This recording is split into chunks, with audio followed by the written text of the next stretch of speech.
നാമത്തിന് മാത്രം ഉണ്ടാകട്ടെ. ഞാനിവിടെ സൃഷ്ടിയെ പറ്റി ചില വാക്ക് പറയാൻ ദൈവത്തിൽ ശരണപ്പെടുന്നു. നമുക്ക് അതിനായി സങ്കീർത്തനം 100 വായിക്കാം. അത് വായിച്ചാൽ അവിടെ സൃഷ്ടിതാവിനെ സൃഷ്ടി മഹത്വപ്പെടുത്തുന്നതായി കാണുന്നു. സകല ഭൂവാസികളുമായുള്ളവരെ യഹോവയ്ക്ക് ആർപ്പെടുവിൻ.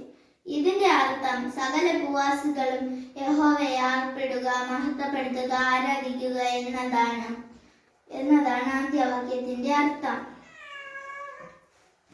സൃഷ്ടിതാവിനെ സൃഷ്ടി മഹത്വപ്പെടുത്തുന്നതാണ് നമുക്കിവിടെ കാണാൻ കഴിയുന്നത്.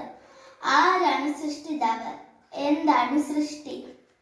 നമ്മുടെ കർത്താവായ യേശുക്രിസ്തുവാണ് നമ്മുടെ സൃഷ്ടിതാവ്.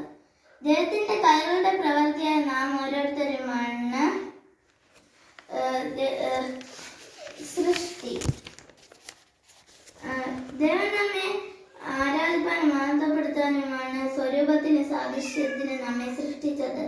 സ്വർഗത്തിൽ അടങ്ങാത്ത ദൈവം, ഭൂമി തന്നെ പാതവിടോ സ്വർഗം തന്നെ സിംഹാസനവുമായ ദൈവം നമുക്ക് വേണ്ടി ഭൂമിയിൽ മനുഷ്യനായി ജനിച്ചു, നമുക്ക് വേണ്ടി ക്രൂശിൽ മരിച്ചു.